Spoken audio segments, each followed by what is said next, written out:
natureza é a fonte. O elfo Põe o microfone bem dificilmente. pertinho, Marcelo, para a gente te Tá, escutar melhor. vamos, assim resolve? Não, não Ajuda resolve porque eu bastante. soltei e ele foi para longe.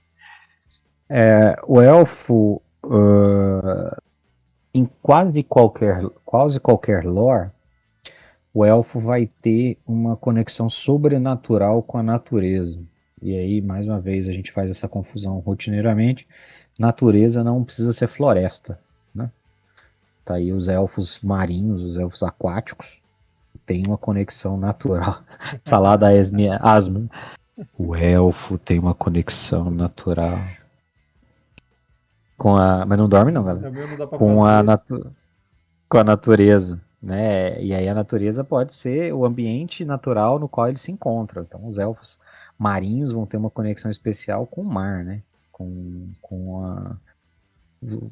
Debaixo da água ali do rolê e tal. Então, essa conexão ela é reforçada muito nos lores em que tem uma vinculação com a Feywild, mais uma vez. Tem um dos lores, eu acho que é do Greyhawk, que os elfos são originalmente da Feywild, né? Os primeiros elfos, lá atrás. Eles eram criaturas feéricas que tiveram de sair da Feywild e foram para o plano material. Por isso que tem toda. Tanto é que na quinta edição a ficha vai ter a ancestralidade férica como justificativa para os atributos, enfim. Outros cenários não. Tem cenários em que eles já foram criados diretamente no plano material pelo Corellio, enfim. Homoféricos, é isso. Então, assim, eles inerentemente têm uma conexão especial com a natureza. E isso vai se refletir em todos os aspectos. Né? Como o Vermelho falou. Eles têm uma conexão com a. Os elfos rangers, por exemplo, são muito comuns, os elfos druidas, mas mais do que isso, todo e qualquer elfo, né? Ele tem uma conexão que permite a ele se relacionar com a natureza de uma maneira especial. Né? A mágica élfica é uma mágica que já é vinculada a isso. Eles falam, por exemplo, que os elfos que vivem na floresta, eles conseguem cultivar alimentos e coletar e caçar, etc. E eles não precisam de nenhum processo de agricultura para isso. Eles não fazem isso, eles conseguem só usando a magia e o conhecimento deles de produzir de uma maneira sustentável e de longo prazo, como seria na agricultura, para se sustentar sem precisar arar a terra, sem precisar trabalhar a terra. Esse é um ponto que o lore traz. Então, tem essa conexão com a natureza. Então, quando você estiver pensando em jogar com elfo, ou então narrar um elfo, mesmo um elfo distante da natureza, ele tem uma conexão.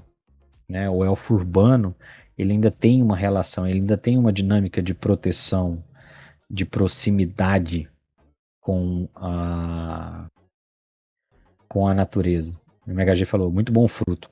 Faz sentido. Né? Faz sentido que eles tenham essa relação, que eles tenham essa vinculação. E eu acho que esse é um ponto importante a se lembrar quando você estiver narrando. Tá? Que você dificilmente vai ter um elfo que deliberadamente vai destruir a natureza.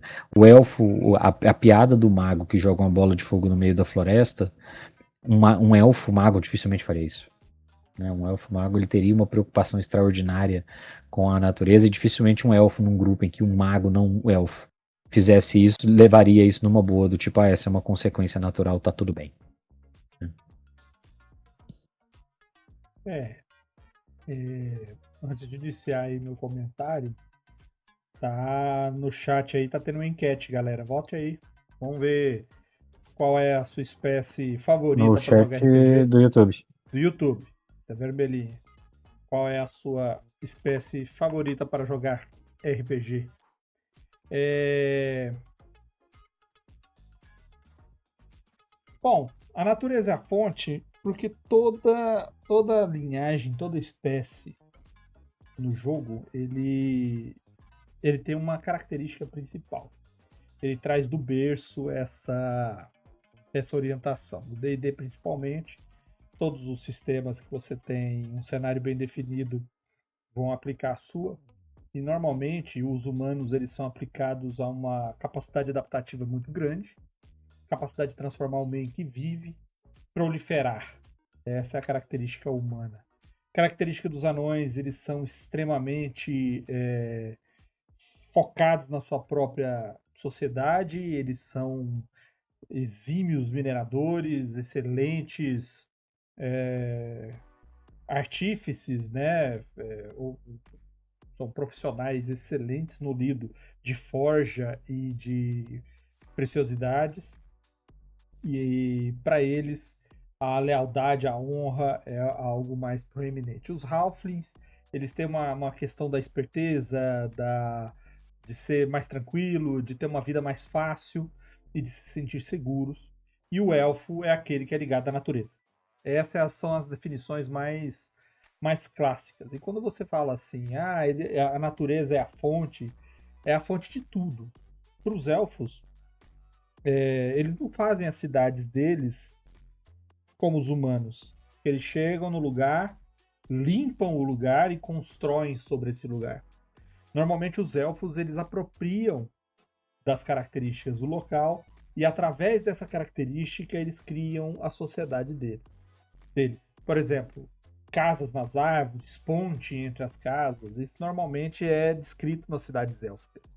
Quando você vai por Tolkien, eles pegam algumas elevações e nas próprias elevações eles constroem seus monumentos, suas moradas, seus templos, seus prédios junto à vegetação e aproveitam não só aquela vegetação como os leitos e cursos de água para fazer parte da composição da sua cidade.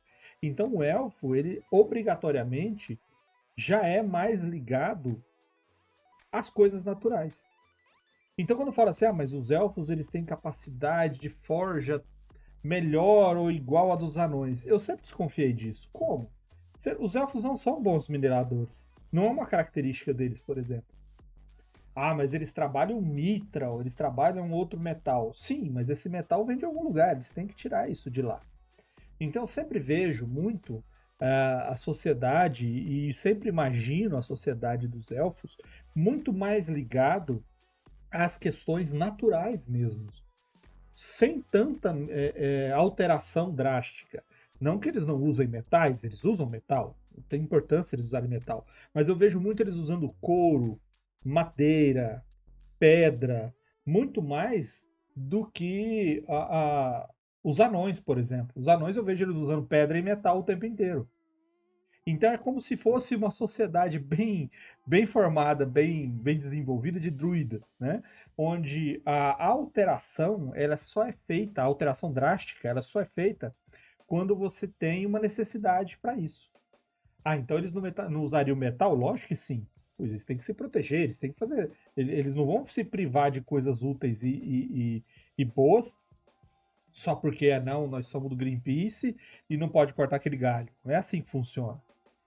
Mas ao mesmo tempo, eles não têm o porquê usar metal se a madeira resolve. Eles não têm o porquê usar, devastar se a própria estrutura que está ali me ajuda. Eu não preciso cortar essa árvore, tirar as raízes, para eu furar para fazer uma fundação e levantar pedra por cima. Se eu já tenho um encosto de pedra, eu posso usar aquele encosto para fazer a moradia e as árvores para servir de segurança, de divisão. Então eu vejo muito isso daí.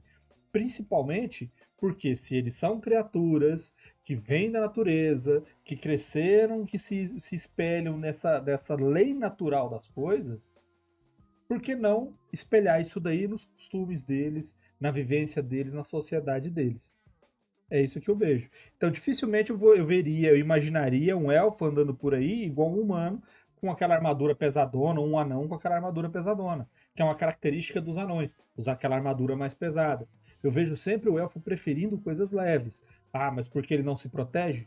Não, cara, porque isso não é a vestimenta dele. A não ser que ele precise disso, ele não usaria. O que ele considera como artístico não é porque só alguém fez. Não é o processo da pessoa criar e desenvolver algo. Isso é arte, olha o que eu fiz da minha cabeça. Não. A arte do elfo, ela parte daquela beleza natural que eles ressaltam o que é bonito ali, o que é belo ali, e faz algo melhor. Eles não são como os humanos, por exemplo, que pegam um pedaço de pano e pintam por cima. Eles não são como os humanos que pegam no meio da cidade e colocam uma estátua ali no meio e simplesmente temos mais um elemento de pedra dentro da cidade.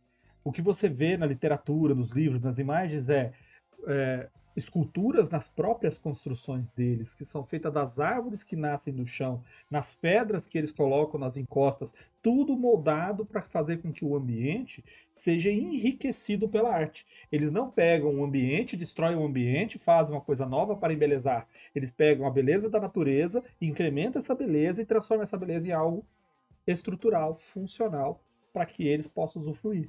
Não é à toa que as cidades deles são dentro de floresta, dentro da montanha ou em lugares de defesas naturais. Não é à toa que você pega geralmente cidades que são difíceis de enxergar de longe, você não localiza com facilidade, estão escondidas em meio de uma floresta, no meio de uma cadeia de montanhas. Por quê? Porque estar junto dos elementos naturais, não degradar, não devastar e não alterar demais, já faz parte deles. E se você for um pouco a mais disso daí, se você for um pouco mais profundo, se você tem uns elfos que vivem eternamente neste nesse ambiente, né, para se desenvolver, você não teria, por exemplo, como coisa comum, né, elfos que têm capacidades destrutivas, capacidades de, por exemplo, magias com fogo, terremotos, você não teria o porquê, ele não teria uso para isso. Batalhas para defender sua própria cidade, que degrada o ambiente onde ela está, não teria porquê. Né? Então isso você tem que levar em consideração. É muito mais fácil você ter um conjurador que faz constrição, que faz aquela ilusão da mata fechada, crescer plantas, ou que você molde caminhos, terrenos ilusórios, é muito mais fácil do que você ter um elfo, por exemplo, tacando bola de fogo na floresta. É isso que eu falo, né? Mais ou menos é o preceito. A natureza, do mesmo jeito que eu peguei todos os princípios, todas as características e todas as convicções para falar sobre o comportamento deles, a natureza sendo a fonte de tudo, de inspiração deles, também interfere nesse comportamento, também interfere nessa personalidade. Tudo tá relacionado. Tudo está relacionado. E você achando que não, né? Jacer Maria aqui no YouTube. A curiosidade da D&D. Os elfos vêm de sangue de Coralim, de um ferimento feito por Gronks, o deus dos orcs. Olha só. Tem isso. Tem essa origem. Que, salvo engano, é na mesma treta que o Corellon arranca o olho do Grunch. É o Grunch, né? O deus dos orcs. Grunch, um olho só. E aí na batalha que ele tem com o Corellon, salvo engano, é na mesma batalha em que ele perde o olho. O Corellon, o sangue do Corellon é derramado e dá origem aos elfos. É uma das origens dentro do lore. Aqui, tem várias, de acordo com o cenário. Sons of Skyrim. Imagina um alto elfo arrogante pra cacete, tendo que ser forçado a minerar Mithril. A não ser que ele queira fazer algo. Aí eu imagino um alto elfo falando assim, cara, eu quero fazer uma colher de Mithril para eu tomar sopa. Aí esse alto elfo sai em peregrinação, anda semanas, meses até uma montanha, explora essa montanha para achar um veio pequenininho de Mithril, para tirar esse Mithril, trazer para a cidade dele e forjar uma colher para ele. Isso eu vejo. Agora, numa guerra, o rei dos elfos fala assim, você, elfo ancião lendário, vai lá minerar Mithril pra gente fazer faquinha. Eu acho que ele também não ia, não. Eu acho que na verdade, esse elfo aí, ele vai falar, eu quero uma colher de mitral. Aí ele vai comprar esse mitral de um anão. Mais fácil. Vai reclamar do anão. Vai xingar o anão durante a negociação.